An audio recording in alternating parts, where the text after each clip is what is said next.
काय झालं बाळा? आज पुन्हा हार मानण्याचा विचार करतोयस? डोळ्यात पाणी आणून स्वतःलाच विचारतोयस ना की माझं नशीबच का एवढं कठीण आहे? आज तुला रडताना बघून मला राहावलं नाही, म्हणून तुला हे सांगायला आलोय की ज्याला तू तुझा शेवट समजतोयस ना, ती तर तुझ्या यशाची फक्त सुरुवात आहे.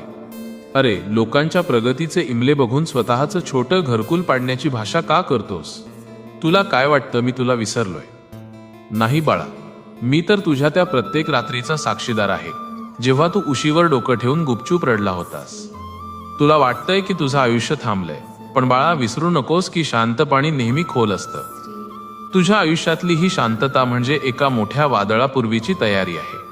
बाळा, तू जेव्हा म्हणतोस ना की सगळ्यांचं चांगलं होतंय, माझं का नाही, तेव्हा मला हसू येतं. अरे, समुद्राला भरती यायला वेळ लागतो, पण जेव्हा येते तेव्हा ती पूर्ण किनाऱ्याला कवेत घेते. दुसऱ्याचं बघून तू